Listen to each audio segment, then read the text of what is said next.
Welcome to the closing session of our conference. I am really delighted to be here with two of Senator Murray's staff, Ben Merkel, who's a legislative assistant, and Hart Clements, who's a legislative aide. And they are going to tell you about an exciting new piece of legislation that they've been working on for over a year. About a year. And we at NDIA have been helping provide some commentary on this bill and brainstorm about how to get support for the bill. But most importantly, what we're doing here today is giving you a chance to understand and then weigh in on this piece of legislation. Before we start, we have a welcome message from Senator Murray.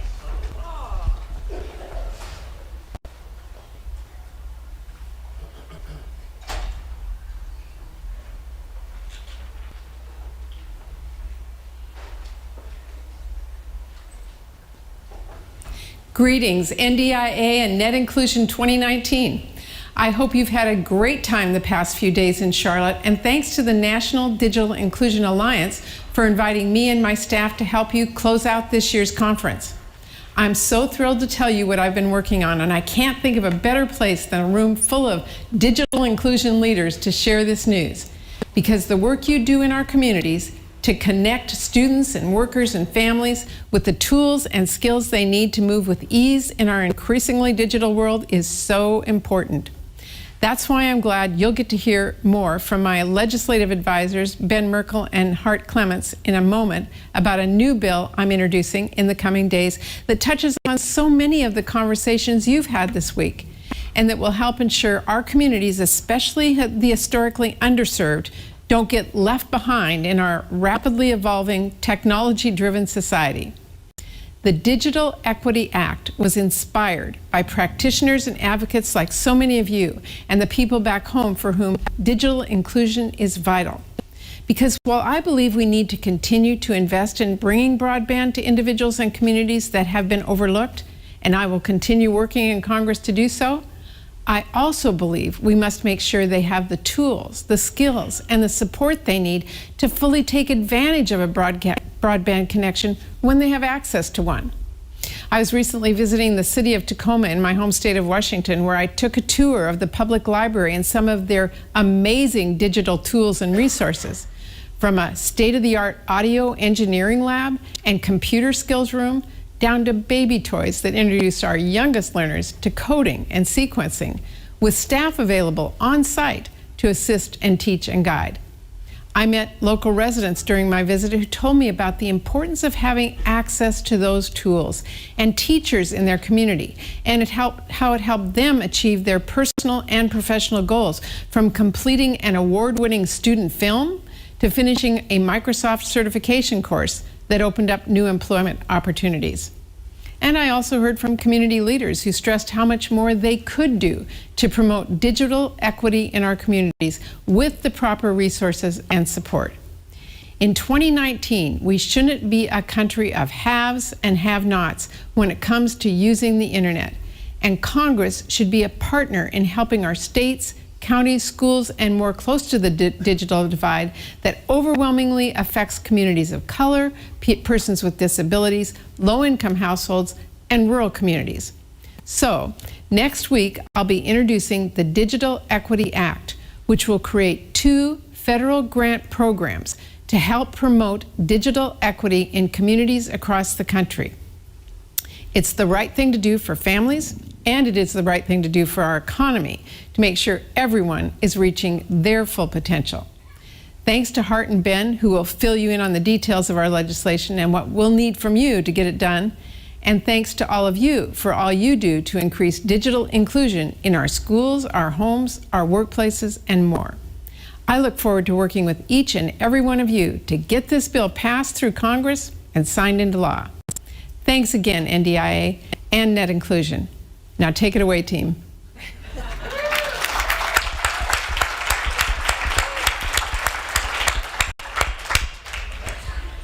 So Ben and Hart are going to tell you more about the bill. You will get a copy of the bill when you leave. I think we'll put them strategically near the doors so you can grab one as you go out. They do not want to take any paper back to Washington with them. Washington has a lot of paper already. After the overview, there will be a Q&A. I've generated some questions, and we've looked at them together. And then there's going to be a special tutorial on how to lobby without getting afoul of the IRS. And if you don't know what that means, you should definitely stay here for that part of the presentation.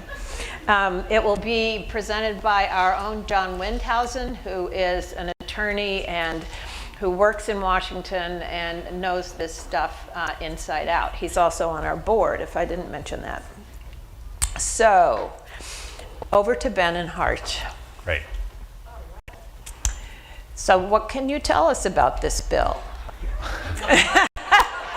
Well, as the boss mentioned, at its core, it's two federal grant programs. Each is currently authorized at $120 million a year. And that would be dispersed to states and local organizations of all shapes and sizes. So in general, we're aiming to provide about $240 million a year to support digital equity and inclusion across the country. The state equity program is a little more complicated and I think a little more interesting, where we're asking states to, whether it's their broadband office, university extension service, state library, any entity that the governor feels has the capacity, the range, and the resources to carry out a statewide digital equity program, to serve as the recipient for the grant that the NDIA, who we tasked with administering both these programs, will issue to the state. In order to be eligible for that program, the state has to basically create and fill out a digital inclusion, digital equity plan. And that basically requires them to say, hey, these are the underserved communities that we have in our state. And again, as the Senator mentioned, that includes communities of color, individuals with disabilities, individuals at 150% of the poverty line and below, veterans, rural communities, et cetera. What are some of the groups and partners in your state working on digital equity and digital inclusion? And how are you going to advance the cause of digital equity and inclusion within your state? So we allow states to basically set their own metrics. They have to be transparent. They have to agree that they're not going to fool around with the money. But then really let them to go forward and try and let 1,000 flowers bloom. 70% of that grant has to be dispersed or spent directly on digital equity and digital inclusion activities. The competitive grant is a little bit more straightforward. A lot of the organizations here would be eligible for that program, where if you're PCs for People, trying to provide that technology, the refurbishment and the support, could receive a grant from NDIA to help you with serve a particular community or broaden out that support. And can you say a little bit about the matching grant requirements? Because that's one thing I noticed, and I think people would want to be aware of that. Sure. The state grant program has no matching requirements. So that's a formula grant that's issued to states, and that's based upon the state's overall population, and then the proportion of kind of our targeted populations and the relative level of accessibility and adoption of broadband within that state. The competitive grant program has a 10% match. That can be waived, though. And I think one other thing to mention as well is we have a 5% set aside for tribal entities, too. Right. And I believe that Puerto Rico and DC are included in the state classification. Yes, we consider DC my home and Puerto Rico to be states for the purposes of this grant. So we're ensuring that we're really trying to be as inclusive as possible. Right, and two things I'd like to mention, having been part of this world for a while. One is that the requirement is that you create a state digital equity plan. That is, you have to collect documentation, data about what's going on in your state in terms of who has access, who's using it, and who doesn't. And then you have to create a plan to address that. And the plan is pretty specific when it comes to metrics and reporting back to NDIA, which would be the administering agency, as Ben said, in the Department of Commerce. The group that ran the BTOP program, that's now Broadband USA, would be the group that would be administering these funds. The other thing that I really like about the state planning process is that it requires a lot of consultation. So whoever is creating the plan in the state, whoever is designated by the governor, is expected to do a lot of conferring with stakeholders in the state and to report back on who they consulted with. And while I'm sure some states will find that onerous, and not every state probably will opt to do this, it is a significant amount of money that allows the state to really identify gaps and areas where they could improve. One of the interesting questions is what got left out of the bill. And I don't know how much you want to say about, the sausage making process, but are there any examples that you want to share? Yeah, sure. We'd be happy to. I think we were trying to be very conscientious about building a piece of legislation that as many people around the country and Congress could get behind. Knowing that some of the politics around the Universal Service Fund, around net neutrality, 5G, regulation, et cetera, can be very fraught. So we try to steer clear of a lot of those issues and just narrowly focus on these concepts of digital equity and digital inclusion and use that as our guiding principle.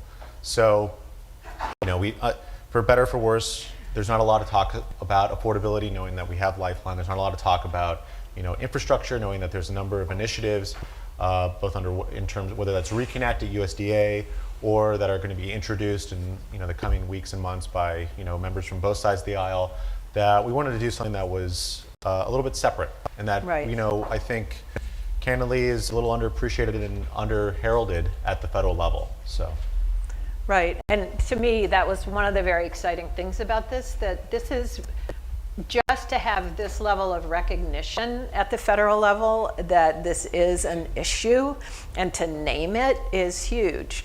And my experience in DC was that getting the conversation started and getting the language together and having getting people used to the idea that this is a thing that maybe we need to do something about.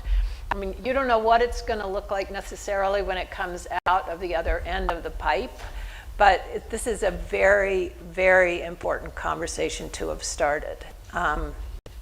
And I think that the strategy around the bill is really a promising one. So we hope. Yeah. So, Hart, what can you tell us about the bill's sponsors? Yeah, so we have, as Ben had mentioned, in terms of us trying to write a bill that would gain the most amount of support in Congress and across the country, we've spent a lot of time in these early stages engaging with groups at the national level who work in this space or who represent communities that would disproportionately benefit from this type of bill. And we've been working to kind of get those endorsements lined up ahead of introduction. That being said, this is kind of our week of an all-out sprint to get as many people on this bill as possible.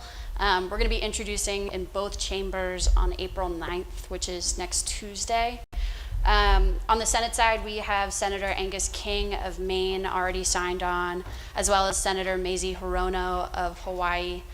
And on the House side, we're really excited about our co-leads over there. We have 3 senior members of the Energy and Commerce Committee, which is the committee with jurisdiction.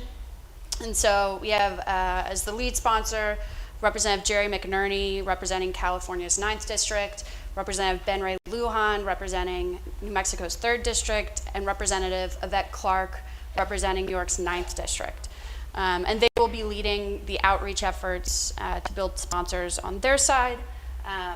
But again, we don't see this as a partisan bill. While we think, and we have focused some efforts working our side of the aisle because we know that we're able to make that pitch. We do think that this should have bipartisan support, and in terms of outreach, we are absolutely open and welcome, and also having conversations with Republican offices to try to get them on board.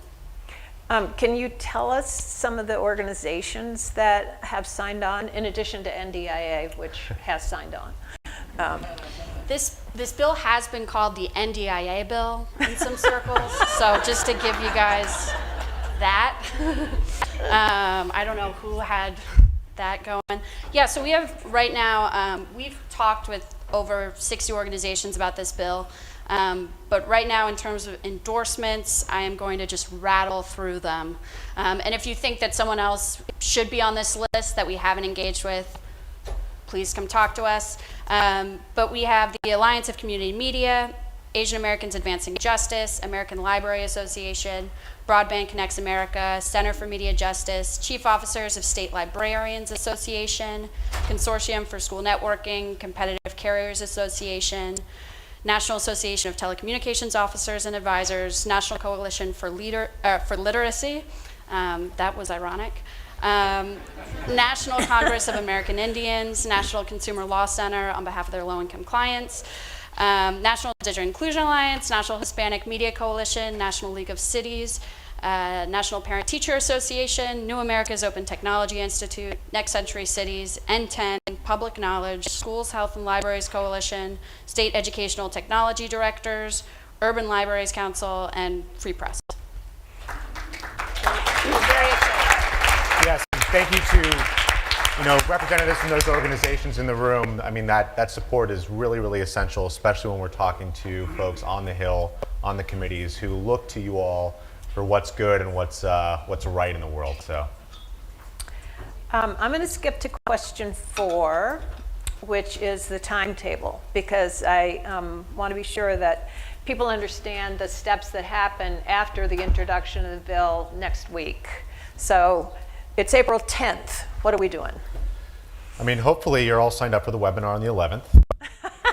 We'll learn more about how you can specifically help us advance this legislation. And how do they sign up? It's on the NDIA website. It's on the website now. Okay. On the website now. It's on the website now. So I've been told. Okay. But that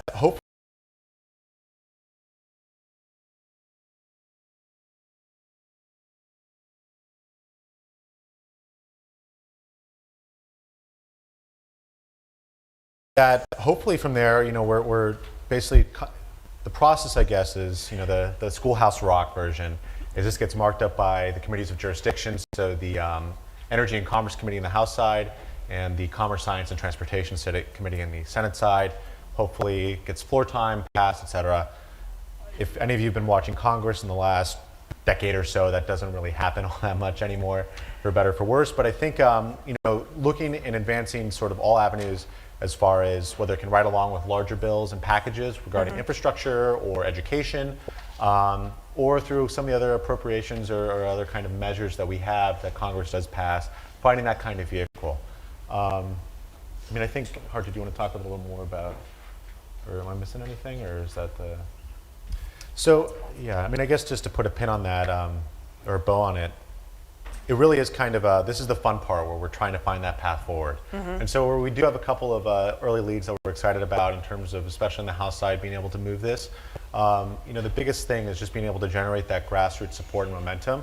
So this becomes an issue that is of elevated awareness by the various people who control, the levers on Capitol Hill, whether that's on the committee or on the various chamber floors, et cetera. So I think that's kind of the thing that we'd like to have this journey with you all, is in terms of trying to, push against a lot of doors, see which ones are open, and see how we can get this over the finish line. So whether it's this Congress or future Congresses, the important thing is, making sure that when we're talking about infrastructure, that we're talking about these concepts, that we understand that, simply building broadband isn't enough. You need to invest in the people who will be using it. Right? Right. So it sounds like we can get some cues from you as to when it's most appropriate to be approaching our specific representative in Congress. And I think, Yeah? I think we'll try to use cues from that webinar, kind of moving forward to find the best moments for action. I think we would generally always advise people to be reaching out directly to their members, their representatives, and their senators. Those members want to hear from organizations in their district, in their state, and especially when they know that you guys would be able to benefit from this program. You could expect to get some of these dollars from these programs. That is a great message for them to hear, and for you to be coming forward with your stories to show how communities are already being served, but the extra space to grow that is already there, and that these funds could immediately ignite. And I think we will be in touch throughout the year, figuring out the best ways to amplify this. But I think keeping this as an interesting pushback, we've perhaps gotten is people thinking that infrastructure needs to be the focus right now. So having your voices in the room to show that that's a big piece of it. But another big piece is doing this work concurrently, and that the time is now to also be investing in these programs. Great. How did you come up with the funding amount? Is it why 120? Yeah. So that was based upon looking at kind of the antecedents to this bill within the BTOP program. So that was Stable Broadband Adoption and Public Computing Centers, which were each authorized at $300 million over 5 years. Mm-hmm. And so thinking that, okay, it's been about a decade since then, and need, if anything, has grown as connectivity has kind of creeped out. So wanted to increase that, and that was also based on these conversations that we had with a lot of the practitioners and external stakeholders. So the original number we started out with was 100 million on the advice of some experts of the Congressional Research mm-hmm. Service and elsewhere. Increased that so that we were able to fold in the administrative and staffing functions for NDIA mm-hmm. into that bill. One thing you don't want to have happen is a significant grant program funded, but no money for the agency that's supposed to go ahead and execute it and implement it. So that number is reflective of need, both in terms of the practitioner standpoint and as well as the federal administrative standpoint. Great. Now we're going to have a brief tutorial from John Windhausen about how you can advocate for this bill without putting your nonprofit status at risk. And I think John has some slides.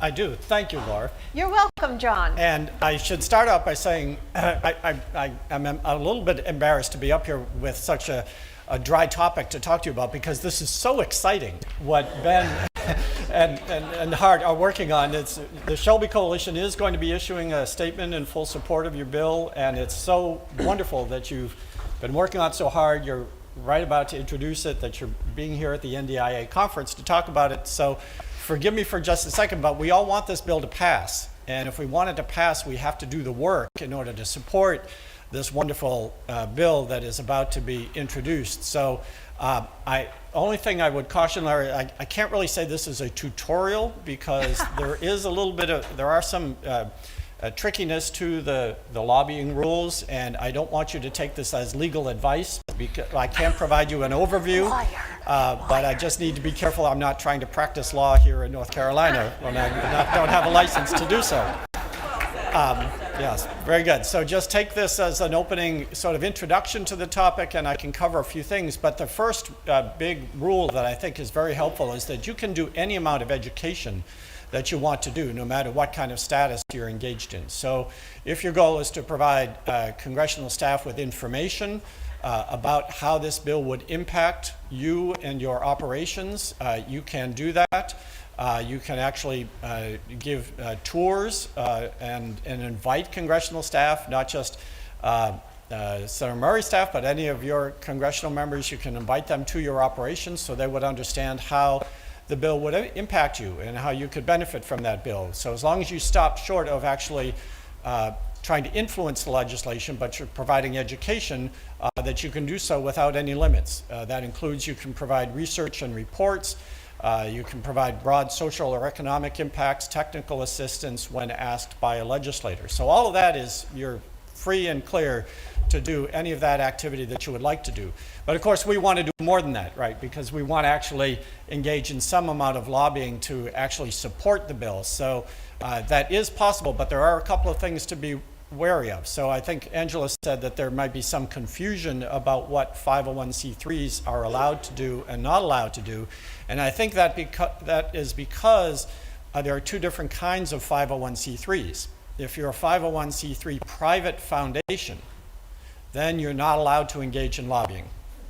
And that is a pretty clear roadblock, but there aren't too many private foundations out there. So I'm guessing if you're 501c3, most of you are public charities. But you do have to keep in mind, if you're getting funding from a private foundation, that lobbying limitation does roll down to you. So that affected, for instance, the Shelby Coalition. We were funded for years by the Gates Foundation, and we had a grant from the Knights Foundation. While we had those grant funds, we could not engage in any legislative lobbying. Now, the Shelby Coalition, our Gates Foundation funding has now ended. So now we are free and clear of that restriction. Now what we have to abide by are the 501c3 restrictions. And there are some things there that you have to be careful of. I'll get to those in a second. Just to note, if you are getting federal grants, you cannot use that federal grant money to engage in lobbying of the federal government, right? That's kind of an obvious one. But that means you can use your non-federal support to engage in a limited amount of lobbying. You just cannot use the federal funds to lobby the federal government. But non-federal funds, you can, subject to these 501c3 public charity limitations. This is the sentence that I pulled directly from the IRS website about what 501c3 public charities can do, which I think covers most of the organizations in the room. So you can engage in lobbying if it's not a substantial part of your activities. So in other words, and this is, I just love that the IRS came right out and said this, you can do a little bit of lobbying as long as it's not too much. That's the official IRS language. Don't do too much lobbying, and then you're going to be okay. So what does too much, well, let's see, what does legislation mean? I think that's pretty clear. The bill, it also includes nominations of, or ballot initiatives. That's considered legislation, but it does not include administrative action. So just as a side note, most of our Shelby Coalition work has been with the FCC, because the FCC is an administrative agency. Lobbying the FCC is not considered legislation, so that's not considered lobbying. Trying to influence legislation, there's one thing to be aware of. If you are urging the public to contact their legislators, that is considered lobbying. So it's not just if you were trying to contact the legislators yourself, obviously that is lobbying, but if you actually ask others, so if you urge your membership in order to go and contact your members of Congress, that is considered lobbying. Just don't do it too much. Just don't do too much, and you're going to be okay. And what does substantial amount mean? What does too much mean? Well, there are two tests that the IRS rules. I'm not going to go through both of these tests because they get a little bit complicated, but the general rule of thumb is this: as long as you keep your lobbying expenditures less than 10% of your operations, you're going to be fine. There is a gray area between 10% and 20%. Maybe you'll be okay, maybe you're coming close to the edge. Definitely don't spend more than 20% of your budget on lobbying, because then you could be at risk of losing your 501c3 status. So don't do too much lobbying, stay below the 10% level, and then you should be able to engage in this activity. And we hope that you do, because this bill is really great and it deserves your support. So just a reminder, this is not legal advice, but please go forward, and if I can be of any help, let me know. I'm happy to support you. Thank you. Thank you, John. Thank you, John.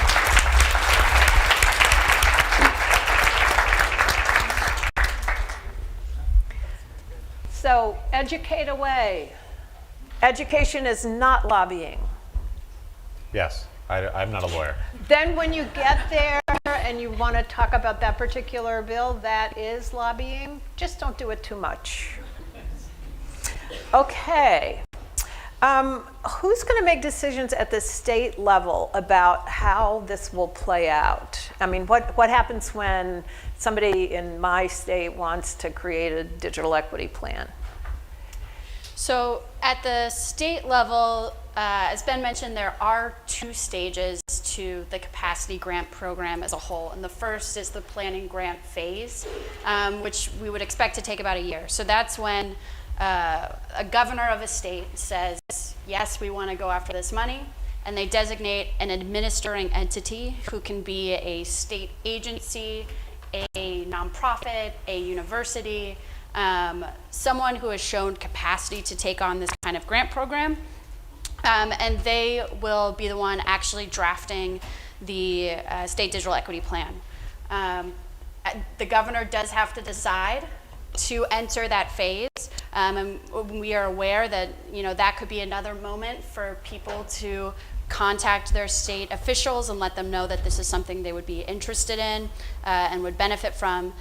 Once they do go through the planning grant phase and they fully complete the state digital equity plan, everyone does receive funds for at that formula grant level. So they are incentivized to complete the form completely and entirely in order to unlock the funds. Right. And then that administering entity also will be the one who is subgranting out. I believe actually it's 80% of the state capacity grant then needs to be subgranted out to the state. And the administering entity would be the one doing the reporting and the evaluation and the actual direct contact with NDIA during that time. Super. And what about states that already have digital inclusion plans or digital equity plans? That's great. You all are ahead of the ball. So the actual form of the plan we leave to NDIA to determine, but that'll be done through a federal rulemaking process where states, other individual entities, stakeholders, et cetera, will have an opportunity to influence that decision-making process. Oh, okay, great. But really, so this is one of the things that we were curious about and didn't want to be overly prescriptive, is knowing that there are different levels of sophistication and embrace into these concepts at the state level. And we didn't want to shut any state out or put our fingers on the scale for a particular state based upon what plan they have or have not, or format they have or have not embraced. Right, so it sounds like there's a lot of flexibility at the beginning, but the governor has to agree to take the first step. Yes, we try to make this as easy as possible to apply for. Okay, great. Will every state that has a plan, like you go, you get the plan, you get it approved, if you have an approved plan, will you get an implementation grant? Yes. Okay. So it's, again, the formula grant program that we also call it the capacity grant program, because we're trying to build that capacity at the state level. Every state that designates an administering entity, fills out a satisfactory digital equity plan, receives a grant. And then they can then use that to do programming at the state level. And some of that programming, as I understand it, could be subcontracted out to organizations that, for example, do digital inclusion. Yes. Right. How long do you think it would take if the bill is enacted? And I know this is an authorization, so we need to have an appropriation, so that's another step. But suppose it all passed and we were all happy and the champagne corks popped. How long would it take, do you think, to stand up the program at the, then the agency would have to begin to gear up? So if the bill passes and then we get the right amount of appropriation and we are finally moving along, then there would be about a year of rulemaking for NDIA. And it's important to note, they did this before, Laura did this before, back with BTOP, but it would be a substantial increase to their budget that they have right now. So it would be making sure that they're staffed up. And then they also would have a rulemaking process to lay out the application needs, and also they will have a public comment period on that. So there's still time for engagement there. to make sure that they're accurately administering it. Then it would be a year for states to undergo the planning grants. Again, during that planning grant phase, that's when states are required, or the administering entity is required to do consultation with a pretty long list of organizations and agencies within the state. So that would be going on, and that state plan would also be available for public comment during that time. So at the 2-year mark is when both the state capacity grants and the competitive grant program funds would be unlocked. Great. So it's a real commitment, as I see it, to get engaged in this process, because it's not a once and done kind of thing. It requires a significant investment of thought at the state level and time. And then it does allow the state to move forward over a 5-year period to address the problems that it identified in the digital equity plan. So if your state is of a mind to take advantage of this, I think it's a very significant opportunity. If your state isn't of a mind, then you would have some convincing to do at the state level about why it's important to go forward with this and so that you can take advantage of the federal funding. You mentioned, Ben, that it's a formula program. I don't know if everyone knows what that means. So can you say a little bit more about the formula and about access and availability, which are an element of the formula that I think everybody here knows that measuring access and availability are hard problems. Yes.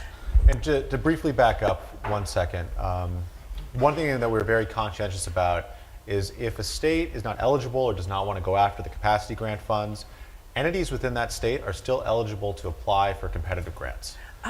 So that, let's say, let's say Washington State, for whatever reason, is not able to be eligible one given year, that doesn't lock out Spokane, Tacoma, Seattle, SQUIM from being able to access these funds. So we try to, make sure that there's layeredness there.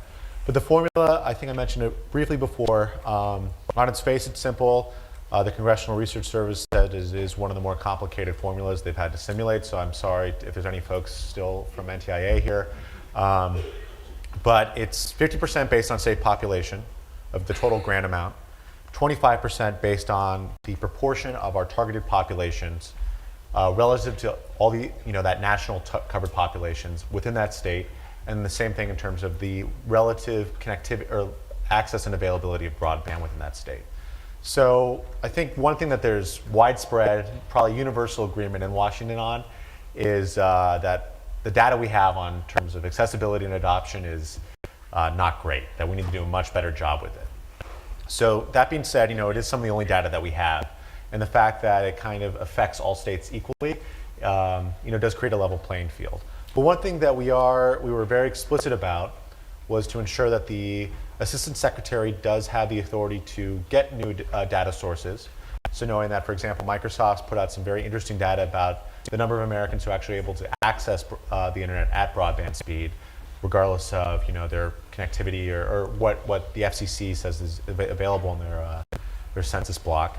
And then also we build in a challenge and protest process. So if you're a state or community that is determined to be like, hey, you have, according to the information we have, you have 90% accessibility, that this shouldn't be a problem for you, and you're able to come back with evidence and say this is not the case, whether it's anecdotal or other kind of metrics, we build that into the bill. So again, we're really trusting communities to go ahead and be able to diagnose their own gaps and come up with the solutions to fill their own needs.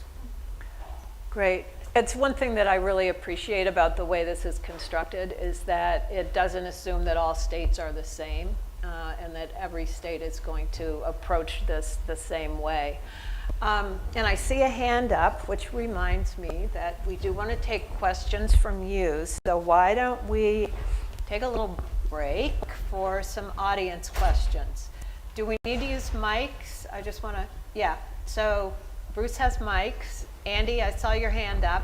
And can you just identify yourself and say where you're from? Test. Hi, Andy Schwartzman from Georgetown Law School, but I'm also associated with the Benton Foundation. And this is really exciting stuff. I'm curious what happens with unapportioned, with uncollected state funds. If you have $120 million and several states opt not to go for the money, does it go back into the pool, or how does that work? So the formula is dispersed amongst eligible states. So let's say the first year only 25 states are eligible, and that amount is redistributed to those eligible states. So it is flexible with that respect. Eligible meaning having completed their state digital equity plan, submitted it, and it is complete. Yeah, we're not leaving any money on the table with this. So. Yeah, get in early. James Neal, IMLS. Thank you again. Can you briefly describe the nature of the competitive process and how the proposals will be evaluated? A lot of that we do leave to NDIA, but kind of that we specify, hey, we need you to say what kind of targeted population that you're trying to address, what the type of activity or activities you're pursuing, and then how you're going to evaluate that. You know, again, we're more focused on ensuring that we are capturing at a federal level the scope of digital equity and inclusion and the range of activities that are within that, and then trying to figure out through this administrative process, through that notice and comment process, the best way to go about that. So that is one thing that we don't want to be overly prescriptive about, knowing that these things change, that they evolve, and we want to ensure that there is that flexibility. And I would just add that, like, through this process and of course through this conference, it's obvious there are some very natural partners for this, these grants, libraries, schools, other community anchor institutions. And so we do work in the bill to specifically call out some of those institutions and to try to make sure that these grants are going to people like yourselves who have proven track records of working on this and have already identified serious needs in communities, while also, keeping the door open for innovation and for people to try new things. And I would say that my first job in Washington was under the Clinton administration, and I went there in 1994 to work on an internet grant program, and it was to develop public sector applications of the internet. It was at a time when the federal government was pushing really hard for the information superhighway. If anyone in here is old enough to remember that. And my boss was a guy named Larry Irving, and Larry had worked on the Hill, on the cable bill, and a number of other pieces of legislation. And when asked why there was a need for this new grant program that was going to address digital or internet applications in the public sector, he said, well, we don't want to have it happen what happened with cable, which is where the biggest demand in pay-per-view is for tractor pulls and soft porn. Not that we have anything against tractor pulls, but it was just, I think it was a wonderful statement about what happens if you leave this to market forces to solve all the problems that are out there. So we don't want to end up with just tractor pulls, and this is a good place to be. Other questions from the audience at this point? Hi, my name is Rene Gonzalez. I'm the Director of Grant Services for Neighborly Corporation, and I just want to thank you all for formulating such a solid vision around addressing this need that obviously it's shared across coast to coast, border to border. Having worked in other programs at state level, not for broadband, but with EPA funds and things like that, and hearing some of the resources and decision making that needs to happen at the state level, is there going to be any extra consideration to states that already have legislation or I guess state level authority bills to basically kind of refine and define some of these requirements you're talking about, like specific offices, specific designated folks, and things of that matter? So that's something that we largely defer to the states, knowing that every state is going about this in a different way.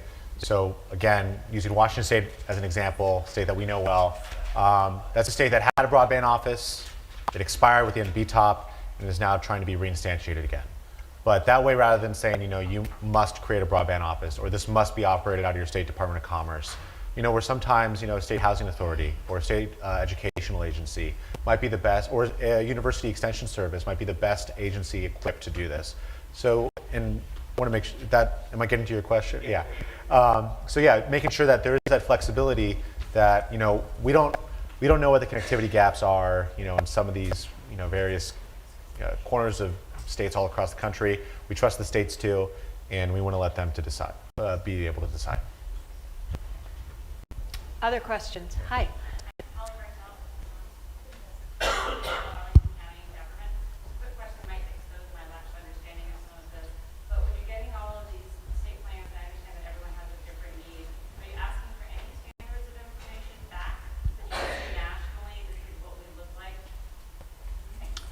So NDIA is going to be set to establish, again, the application, which will lay out kind of the direct metrics that need to be met as much as metrics can be used in some of these specific programs.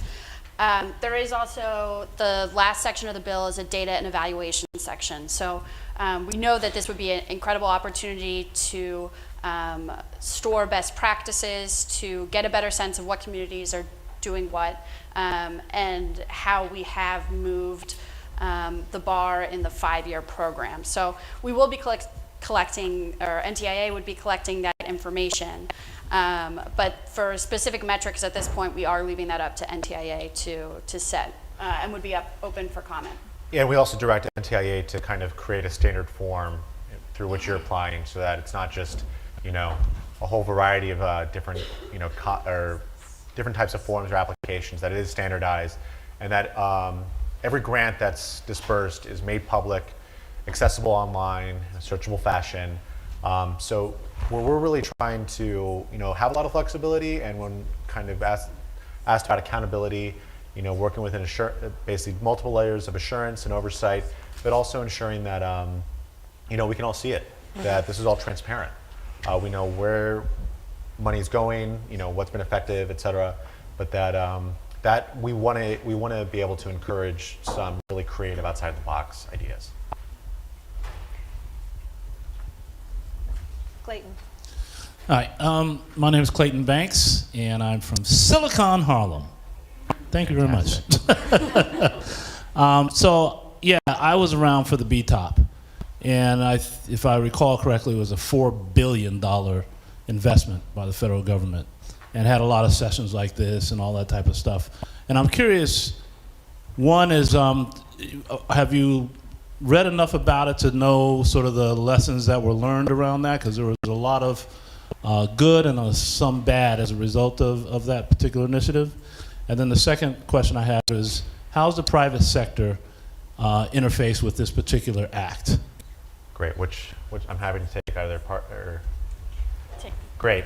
So yes, we have read a lot of the after actions on BTOP, and that is, we have had heard a lot from folks across the country, within our state as well, understanding that there were some issues in terms of the reporting requirements around that grant program, and how some of the money was allocated. So I think first and foremost that this isn't an infrastructure program, so you're not going to see these huge grants given to a couple entities operating across multiple states.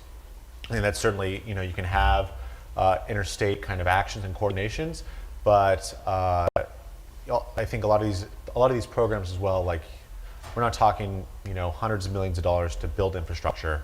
That these are much more targeted, not as expensive activities, if you will. So one of the things that we got direct feedback from both NDIA and from the stakeholder community is around that reporting requirement.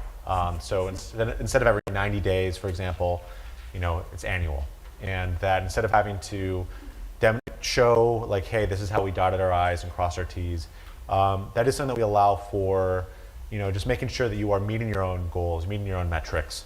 Again, allowing for that flexibility so that, the recipients of these grants are not being bogged down with doing the paperwork and the compliance work instead of being able to actually assemble this really exciting programming to spend that money. And with the private sector side, I think we wrote this bill with the awareness that really the leaders in this space right now are the community anchor institutions, the nonprofits who have been out in communities and learning more about what their needs are and getting by really just by being scrappy and not having a lot of money, but getting it done.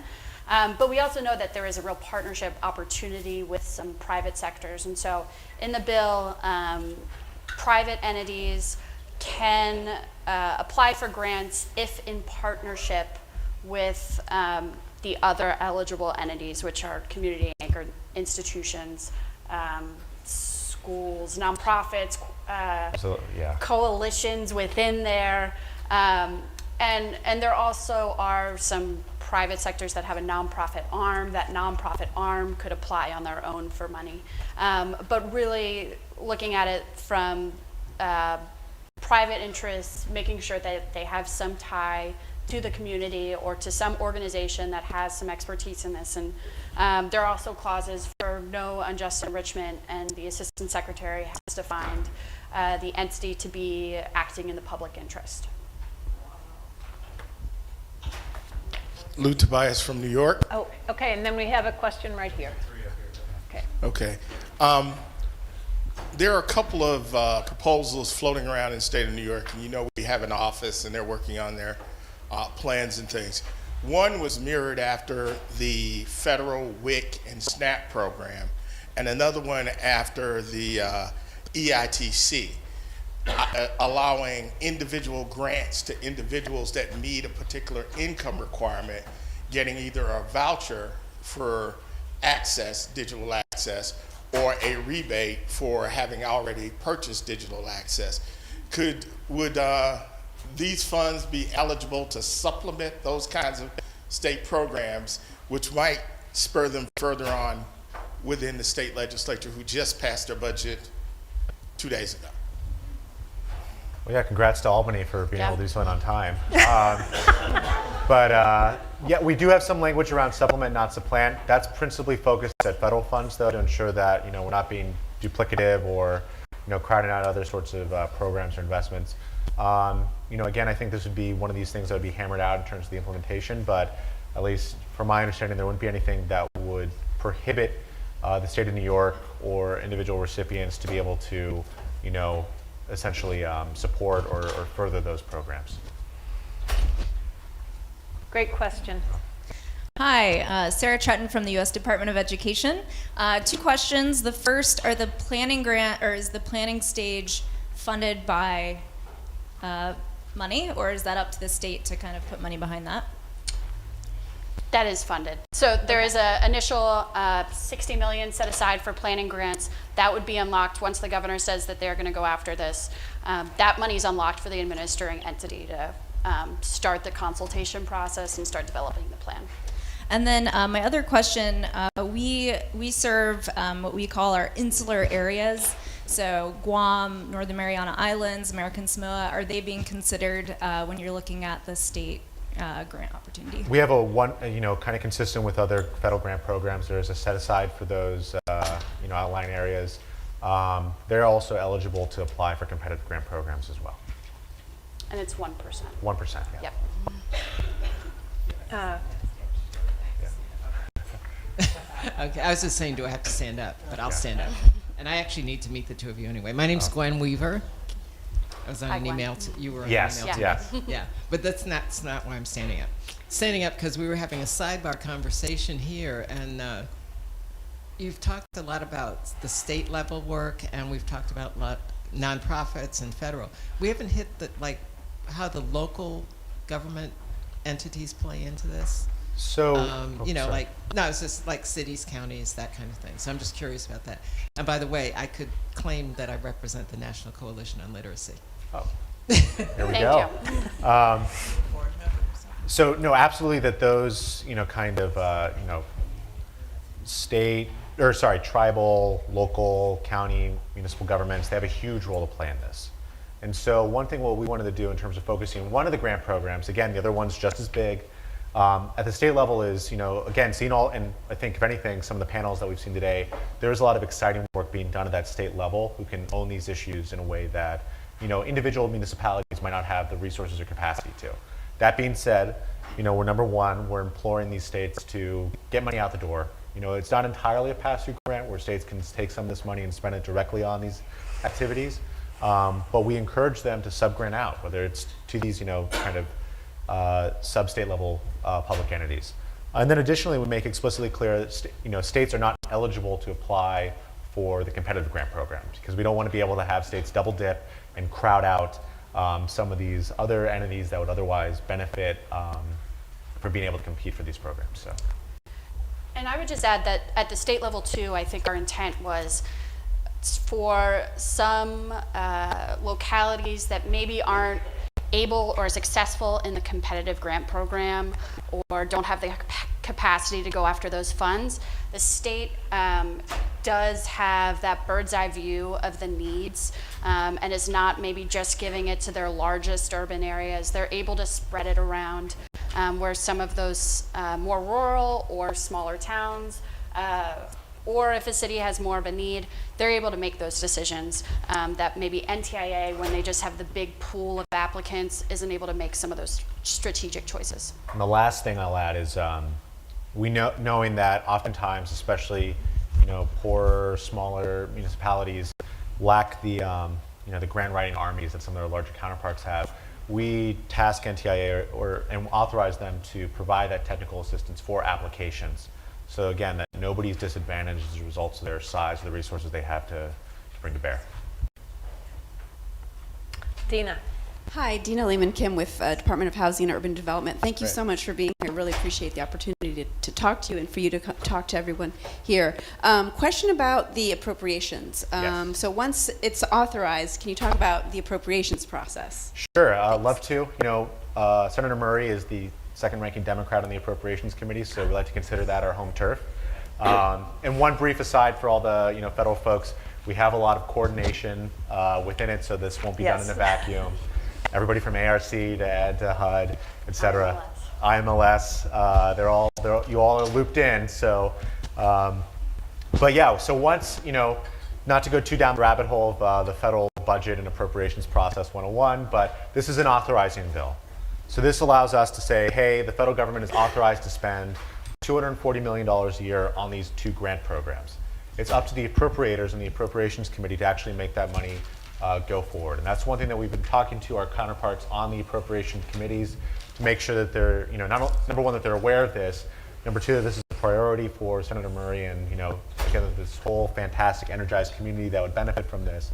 But really, I think that's really where if we're at the point where we're trying to, make a case for appropriations, that means a lot of things have gone right. And, we'll definitely be coming back to you all for support there. But that's a very good point to bring up is, we could appropriate $10 billion a year, or authorize $10 billion a year for this program. And it's really ultimately up to the appropriators to figure out or to decide how much money we'll actually get on here. So. Other questions? Hi, Jennifer Terry from the City of New Orleans. So I have a question about the competitive grants. Like, let's say an organization got the grant. Are they allowed to go out and write another grant to get their 10% match, or does it actually have to come from their regular funds? So, one, they can apply for a waiver for the 10%. 2, the state grant could actually fill that 10%. And also they can match it with whatever means they can if it's outside resources. They do have to document where that's coming from. Sure. But. Okay, is this like? I thought we had another 3 hours to talk about. Yeah. Ben was going to do a dramatic reading of the 60 pages. I want to, we need to wrap up by 3, right? Yeah. Yeah, I don't know. She's ready to call it a day. I don't understand that, Angela. Are there more questions? Yes, John? Yes, could I ask a question to both about the National Digital Literacy Corps idea? Yes. We had talked about that as it was a recommendation that I thought it was a pretty good one out of the National Broadband Plan to create a federal national digital literacy corps to help organizations at the local level do their work.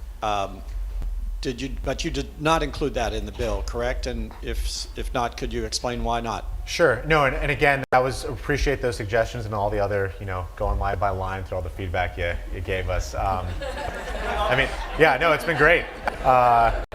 It's really, but I mean, honestly, it has been an extremely gratifying experience to be able to shop this bill out to the world in its very early stages and just see it get better and better and better and better based upon the feedback of stakeholders like yourselves. I think our decision to exclude that from this bill was to kind of narrowly focus on these 2 grant programs.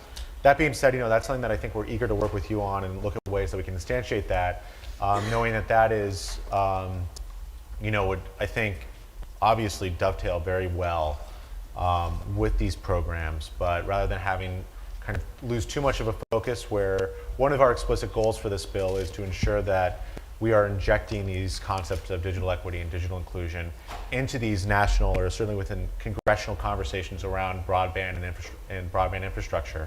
So I think it was that kind of, at least as I feel that decision was for we wanted to focus on these 2 things. But that being said, yeah, we'd love to work with you on figuring out ways that we could instantiate that. And I think a natural that could be the companion to the Section 6, which is the data research evaluation. And NDIA is tasked to provide a report or to subcontract out someone to do a report, which goes through where all these grants went, what were best practices by some of these organizations, what have we learned.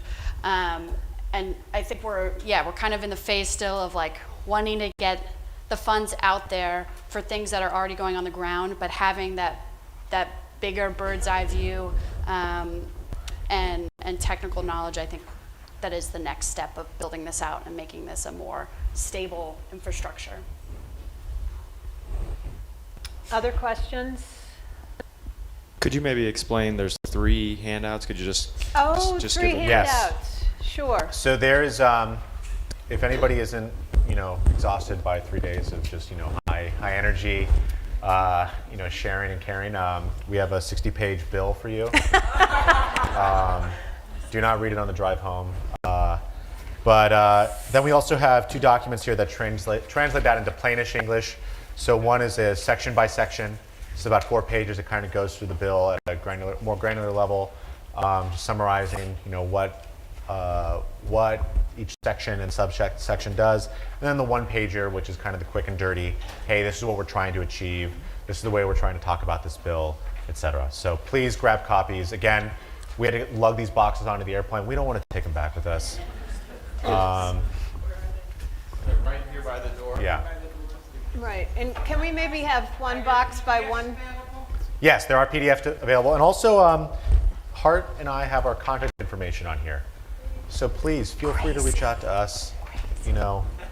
This is all we talk about all day, every day now. We're used to it. You can buy them a drink if you're in DC. Yeah, some of you I'm sure have heard this spiel before, so thank you for sitting through it. But yeah, please reach out to us about any thoughts, any comments. We very much think that introduction is the starting gun, that it is not the finish line. As much work as this has been, putting this together and learning more about the community and all the work that you're doing, we have a lot of work to do to get it over the finish line, and we want to make sure that we're working with you all. And sorry, one more. Wanda Davis, Cleveland, Ohio, ASC3. I have no doubt we're going to get over the finish line. I'm always optimistic.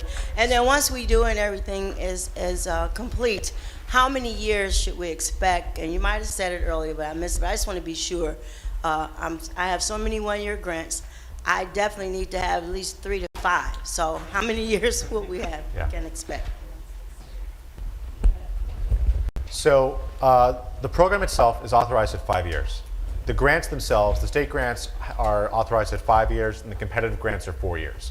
Again, knowing that these things can be, very difficult, in that we don't want people to be kind of stymied by, having to demonstrate success or results 12 months later, when that might not necessarily be the case. So again, we want that flexibility. If you can demonstrate results 12 months later, great. So.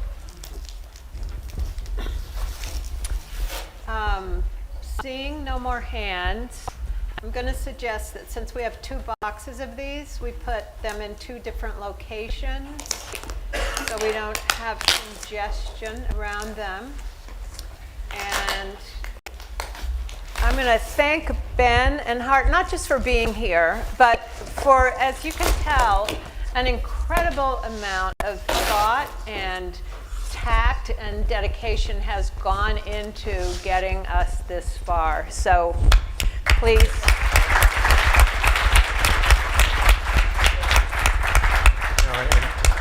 Thank you to you and Angela specifically, and NDIA writ large, and all the other stakeholder organizations we've worked with, and everybody here, who hasn't already been driven away by us droning on to catch their planes. Really for a tremendous conference. It's been great to be here in the community, tap into that energy, and see and learn about all the really great work. And so yeah, please sign up for the webinar, then go talk to legislators, and let's hopefully get this thing over the finish line. So. Thank you. Oh, and fill out your evaluations. And Angela, what else am I supposed to say? Oh. She left. Yeah. Thank you for coming. Thank you for coming.